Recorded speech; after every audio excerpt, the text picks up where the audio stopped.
The shuttle docked with a soft hiss and stepped onto the vigilance of stars for the first time.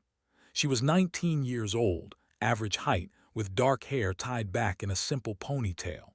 She carried one bag over her shoulder. She looked exactly like what she was, a human girl, far from home, surrounded by aliens who had never seen her kind before. The docking bay was enormous. Had seen pictures during her training on Earth, but pictures could not capture the scale. The ceiling rose 50 meters above her head. Strange ships of strange designs filled the space, and everywhere she looked there were aliens. A group of stood near the far wall. They were massive creatures, each one standing 3 meters tall with skin that looked like gray stone. Their arms were thick as tree trunks. Their eyes were small and dark, set deep in faces that showed no readable expression. One of them glanced at as she walked past.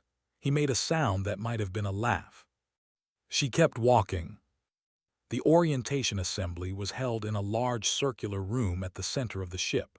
Found a seat near the back, between a snake-like being with shimmering scales and something that looked like a floating ball of blue gel.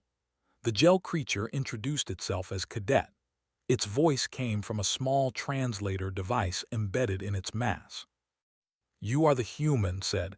It was not a question. "I am," replied. "I have read about your species. You are very soft." Did not know how to respond to that, so she said nothing. Instructor entered the room and all conversation stopped. Was a species that looked somewhat like giant insects, with 4 arms, a hard shell covering most of their body, and mandibles that clicked when they spoke. Stood at the front of the room and activated a holographic display. "Welcome to the vigilance of stars," said. "You are here because your governments believe you have potential. Over the next cycle, we will determine if they were correct." The display changed to show a list of species. Next to each name were numbers, strength ratings, speed ratings, durability ratings, combat assessments. Watched as species after species appeared on the screen. The rank near the top in almost every category. The scored high in combat effectiveness. The had excellent reflexes and speed. Then the human entry appeared. The numbers were low, very low. Strength was listed as minimal, speed was average, durability was poor. Natural weapons, none. Natural armor, none.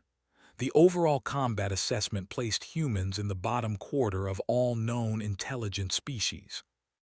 There was one notation at the bottom that did not understand. Persistence predator, significance unclear. The laughter started with the. It spread quickly. The made a hissing sound that's translator identified as amusement. Even the wobbled in a way that suggested humor. "They send us prey animals now," one of the said loudly.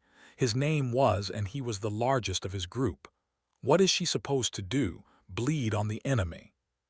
Did not stop the laughter. Simply waited until it died down on its own. Cadet said, "Do you wish to respond?" Every eye in the room turned too. She felt her face grow warm, but she kept her voice steady. "No, instructor." "Very well, we will proceed." The assembly continued but barely heard any of it.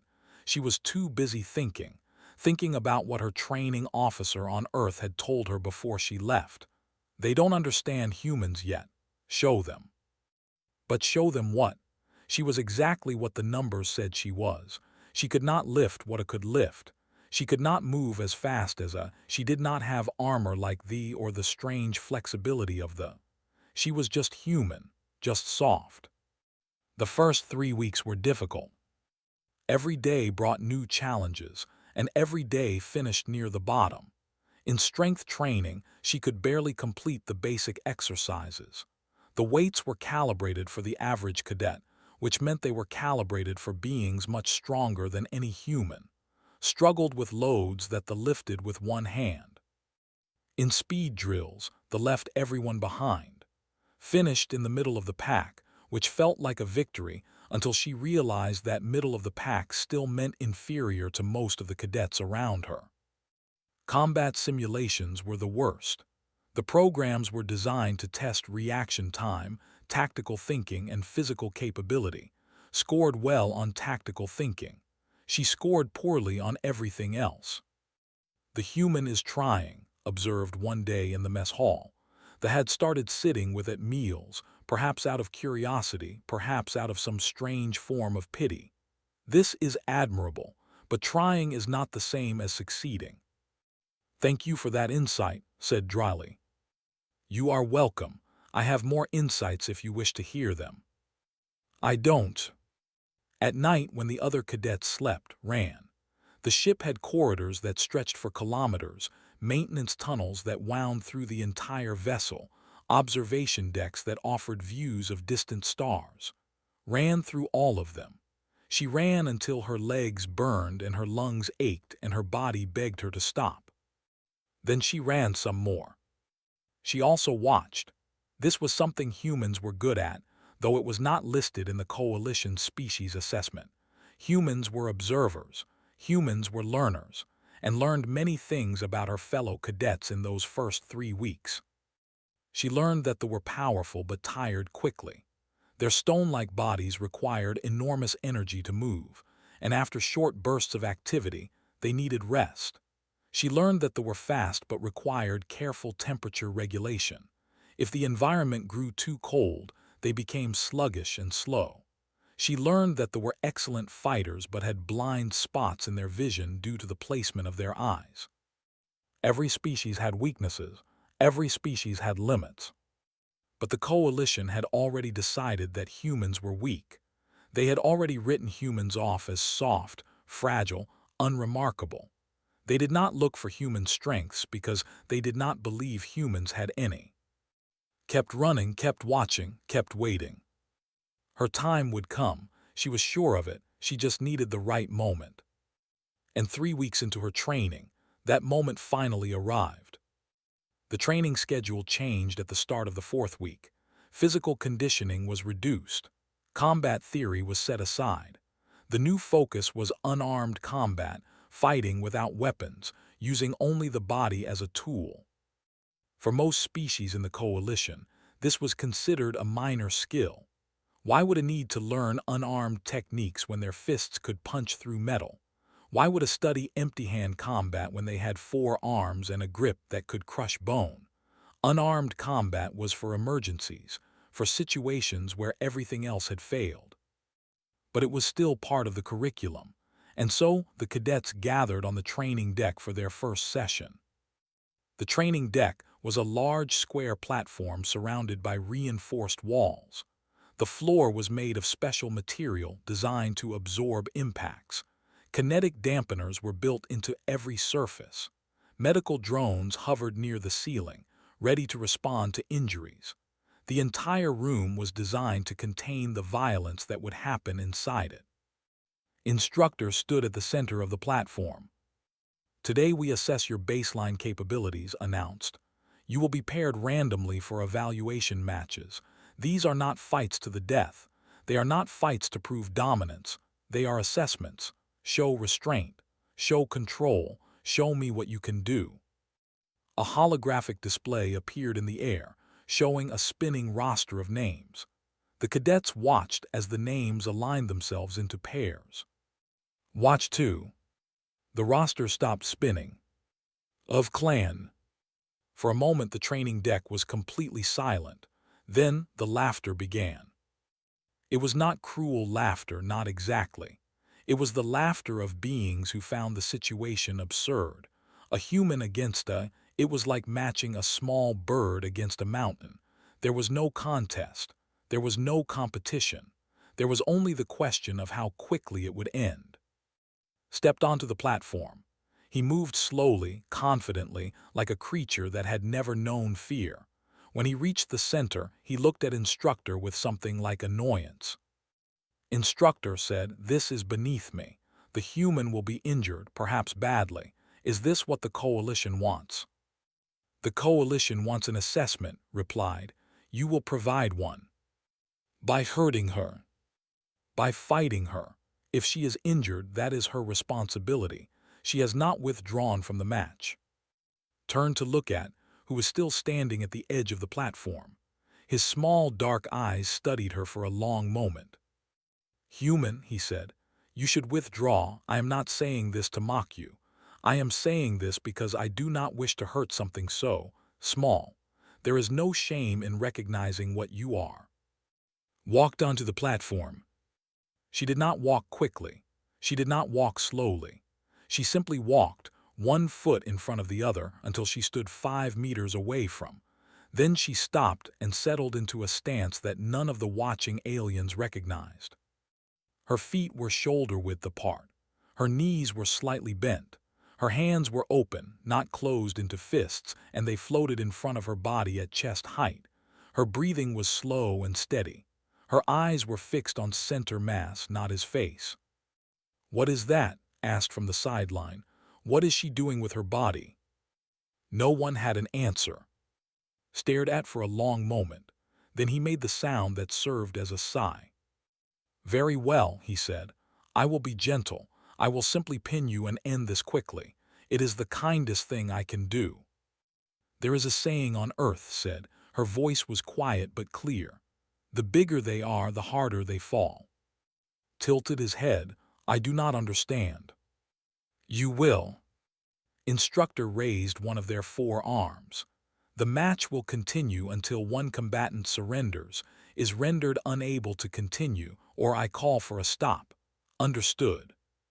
Nodded. Nodded. "Begin."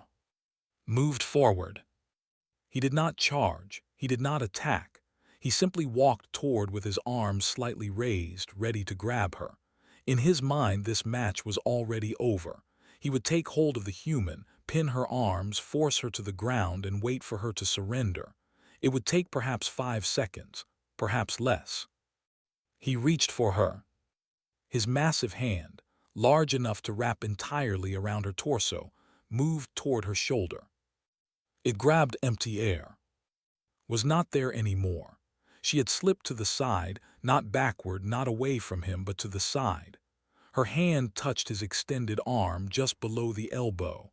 It was a light touch, barely any pressure at all. But something happened. Felt his weight shift.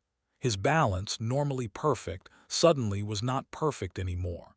His forward momentum, which should have carried him into his grab, instead carried him past his target. His foot landed wrong. His body tilted. He stumbled. Of clan, 3 meters of living stone, stumbled like a newborn taking its first steps. The laughter stopped.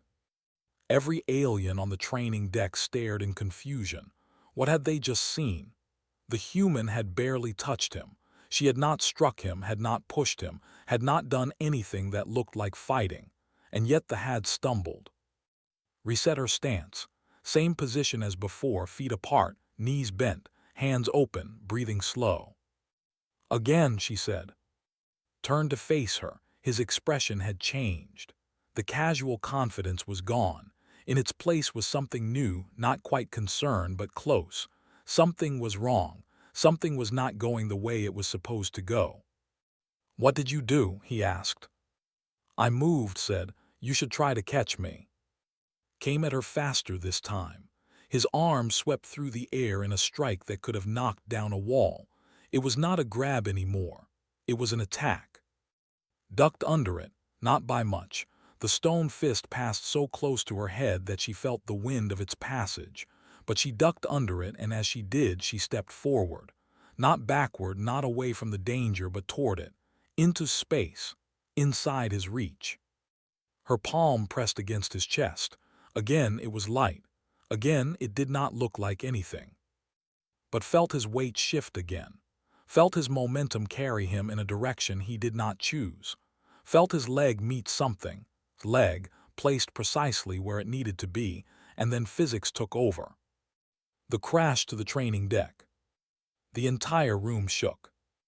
Lay on his back, staring up at the ceiling, trying to understand what had just happened. He was not injured. Were nearly impossible to injure through simple falls. But he was on the ground.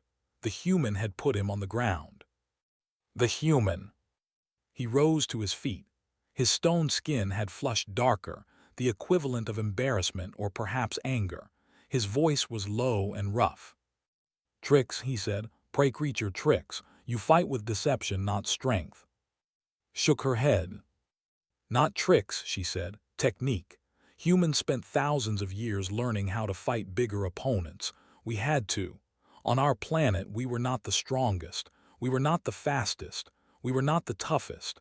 But we survived anyway. We survived because we learned to use our enemy's strength against them." She settled back into her stance. "Would you like to try again?"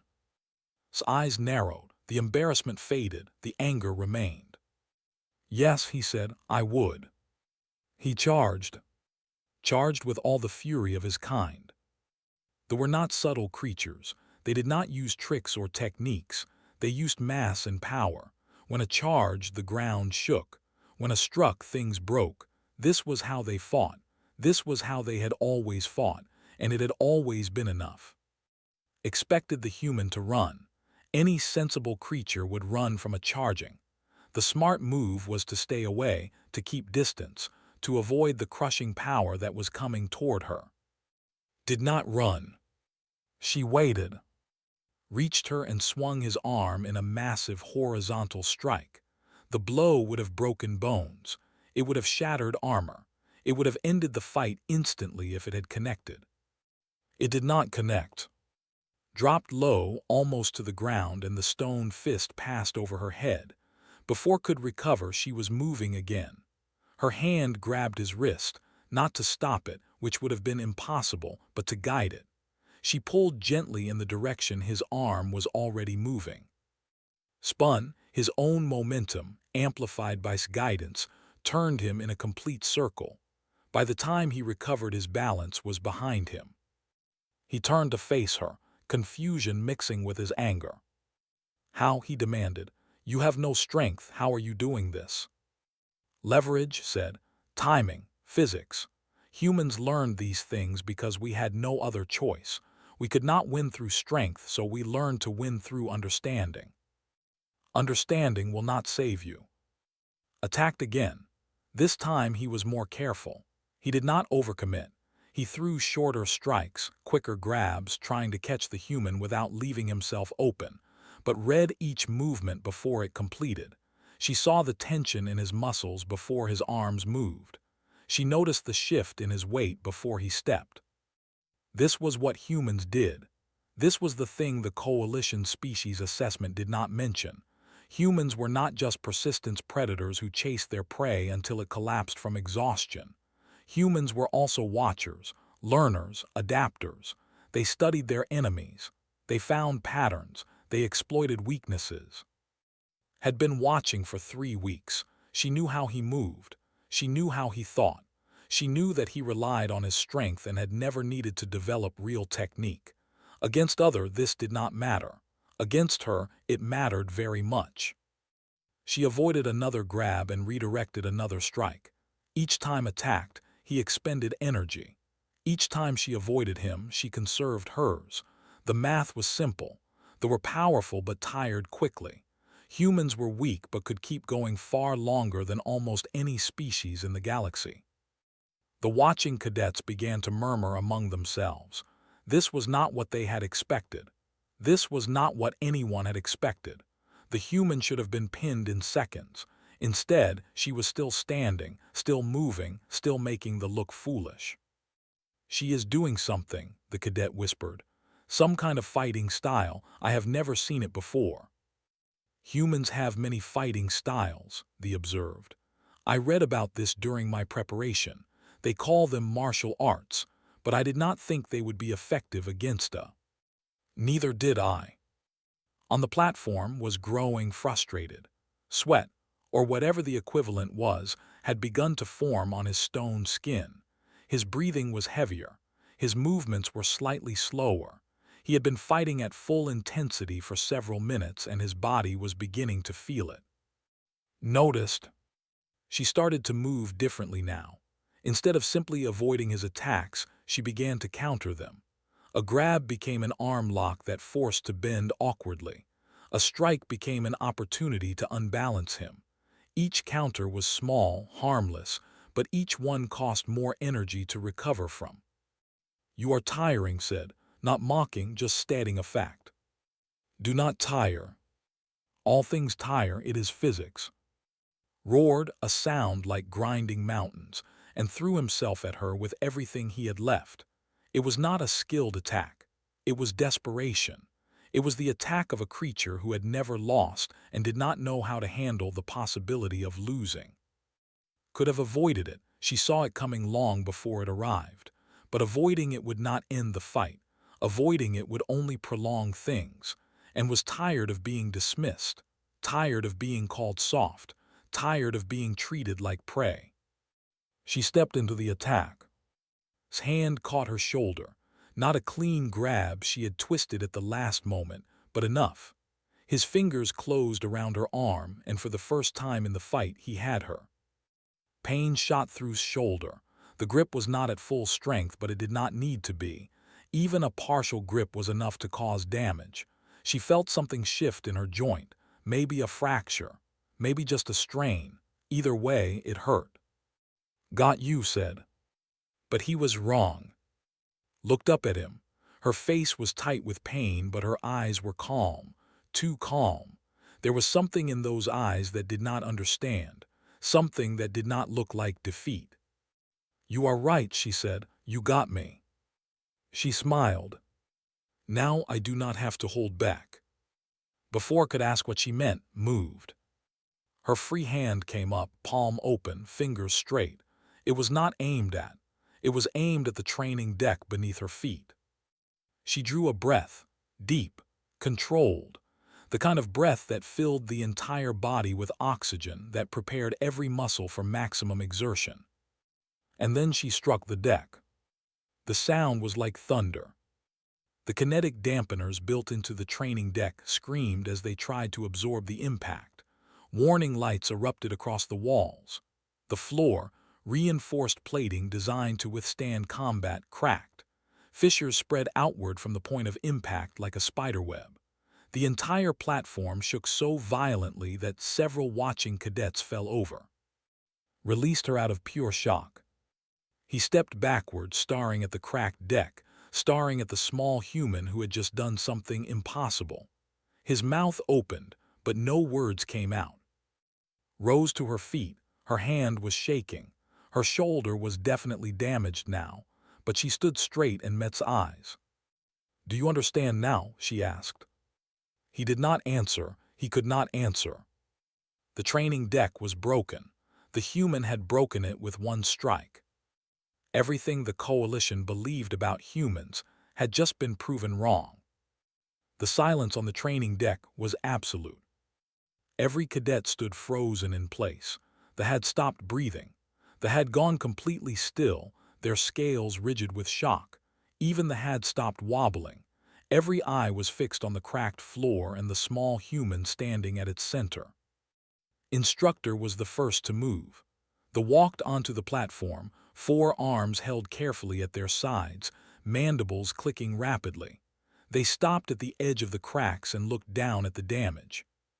This deck, said slowly, is rated to withstand full-power combat impacts. It was installed 8 cycles ago. It has never been damaged before. Looked up at. Explain. Flexed her damaged hand. The pain was significant. She could feel that something was broken inside, but she had expected that. What she had just done was not free. There was always a cost. The human body, she said, is capable of much more than we normally use. Our muscles can generate enough force to tear themselves apart. Our bones can strike hard enough to shatter, but we have limits built into our minds. Safety blocks. They keep us from destroying ourselves through our own strength. She held up her trembling hand. We can learn to release those blocks. Not easily, not safely, but we can do it. Through training, through focus, through desperate need. Had not moved from where he stood. His stone face showed nothing, but his voice was quiet when he spoke. You were holding back, he said. The entire fight, you were holding back. Yes. Why? Lowered her hand. Because releasing the blocks causes damage. To me, not to my enemy. Every time I strike at full power, I hurt myself. It is not something to be used casually. Then why use it now? Because I needed you to understand, looked it directly. I needed all of you to understand. Humans are not weak. We are not prey. We are not soft little creatures that can be dismissed and ignored. We are predators. We survived on a world filled with things larger than us, faster than us, stronger than us. And we did not survive by being weak. We survived by being willing to do whatever was necessary. She gestured at the cracked deck. This is what humans are. This is what we can do when we stop holding back. And this, she gestured at her damaged shoulder, her trembling hand, is why we usually do not. The power is there. We simply choose not to use it. Floated forward slightly. The coalition assessment said nothing about this. The assessment said humans were physically unremarkable. The coalition tested humans under normal conditions, replied. They measured what we do when we are calm, controlled, safe. They did not measure what we do when we are desperate. They did not measure what we do when we have no other choice. And if you had no other choice, the cadet asked, if you were fighting for your life, what could you do then? Smiled, it was not a happy smile. You do not want to know. The medical drones descended from the ceiling, their sensors scanning injuries. The readings were concerning: 3 fractured bones in her hand, significant damage to her shoulder joint, torn muscles in her arm. She would need time in the medical bay. She would need regeneration treatment, but she would recover. Instructor studied the readings for a long moment. Cadet said finally, you will report to the medical bay immediately. You will remain there until the doctors clear you for duty. Yes, instructor. You will also submit a full report on human combat capabilities. Everything you know, everything you have learned, everything your species has developed over your history. This information will be forwarded to Coalition Command. Nodded, I expected as much. One more thing. His mandibles clicked in a pattern did not recognize. The human assessment in the Coalition database will be reviewed. I suspect it will require significant revision. The watching cadets began to murmur among themselves again. The mood had changed completely from the beginning of the session. There was no more laughter. There was no more dismissal. There was something new in their eyes when they looked at the human. It might have been respect. It might have been fear. Probably it was both. As turned to leave the training deck, spoke one more time. Human. She stopped. You could have hurt me, he said. You had opportunities.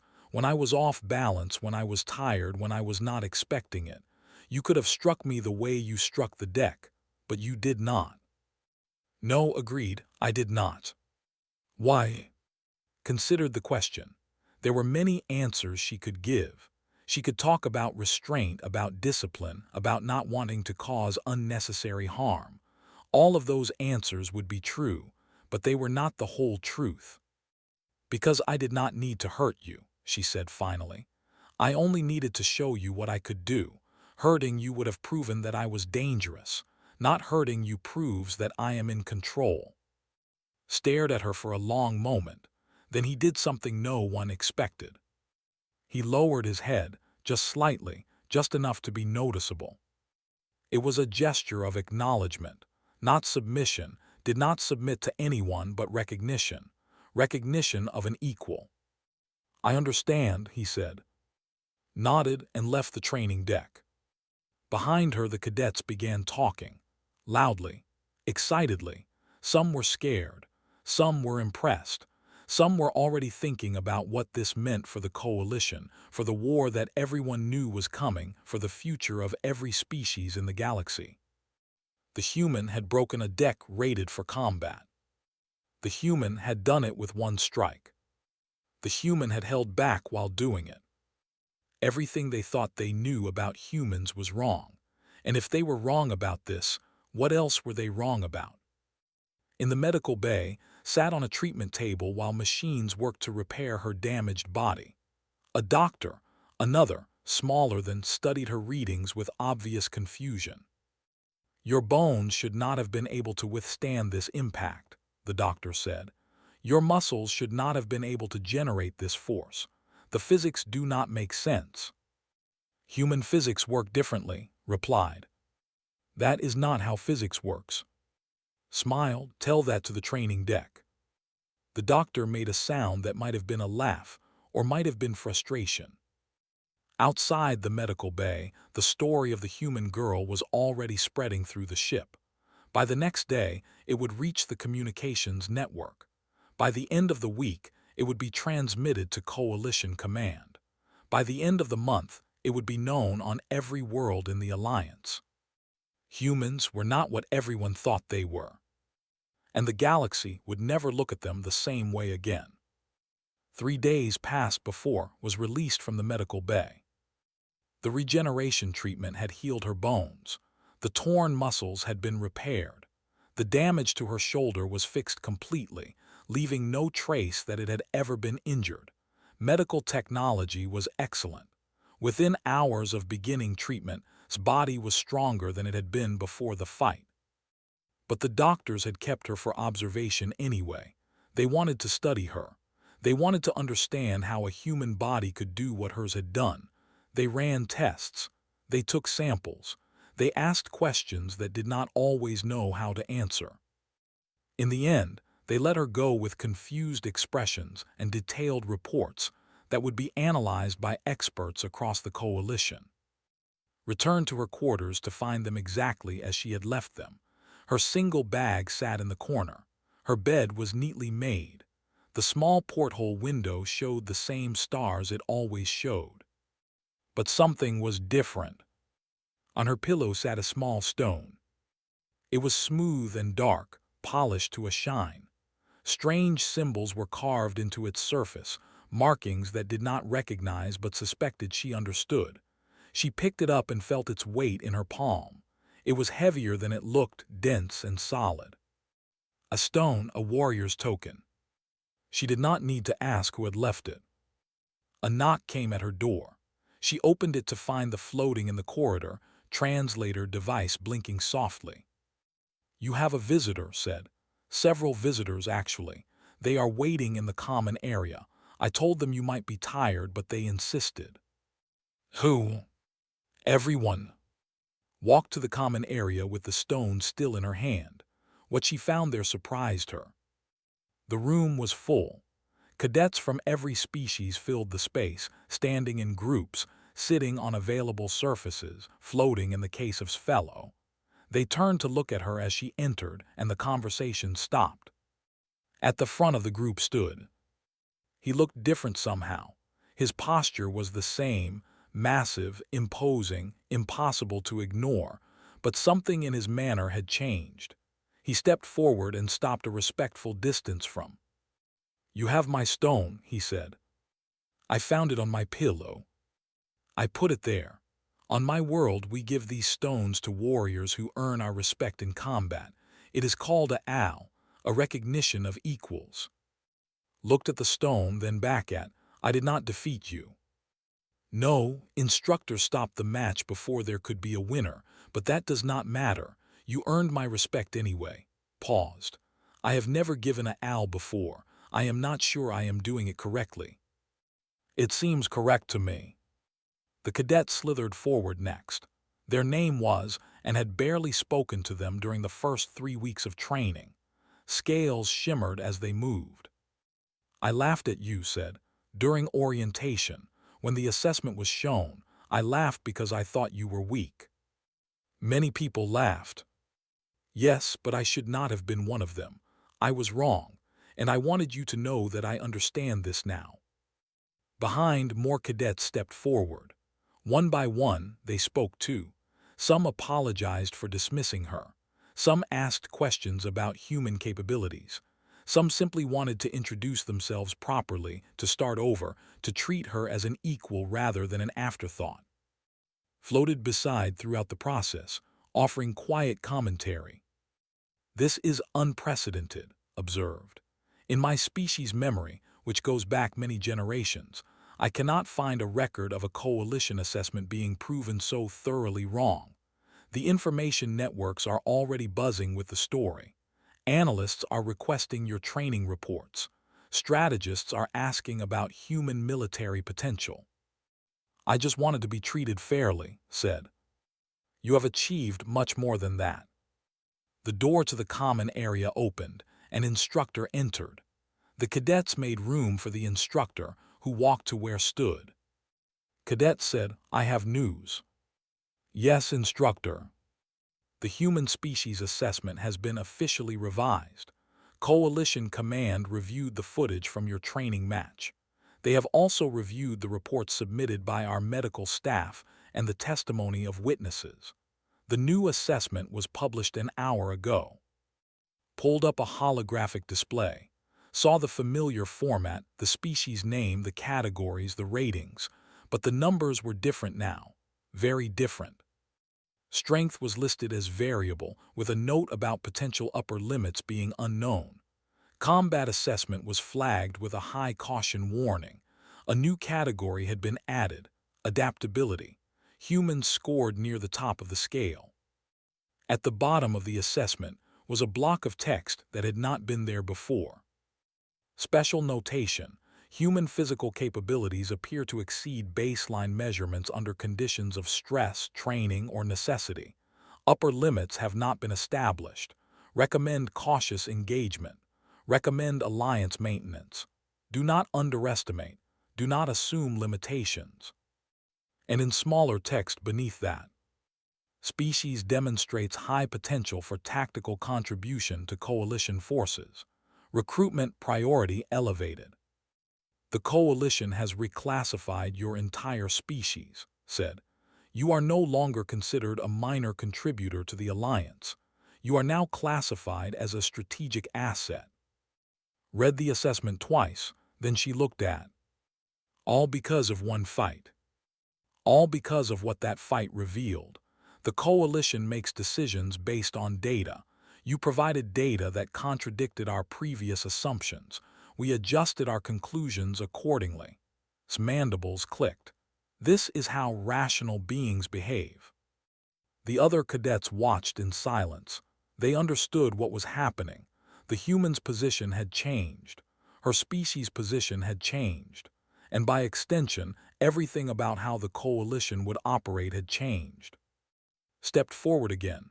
When the war comes, he said, I want humans beside me, not behind me, beside me. The war asked. Everyone knows it is coming. The Dominion grows stronger each cycle. Soon they will attack. When they do, the coalition will need every advantage. Looked at with his small dark eyes. Humans may be our best advantage. Thought about Earth. She thought about her home, her family, the billions of people who had no idea that their entire species had just been reclassified by an alien coalition. They would learn soon enough. The news would spread, and then everything would change. She looked at the stone in her hand. The owl, the recognition of equals. Humans have a saying, she said. We did not come this far just to come this far. We came this far to keep going. Made the grinding sound that served as a laugh. I do not understand human sayings. You will, smiled. Give it time. Outside the ship, the stars continued to burn. Somewhere out there, enemies gathered. Wars waited to be fought. The future remained uncertain. But one thing had changed. The galaxy knew about humans now, really knew. And when the darkness came, humans would be ready. They had always been ready. It was what they did.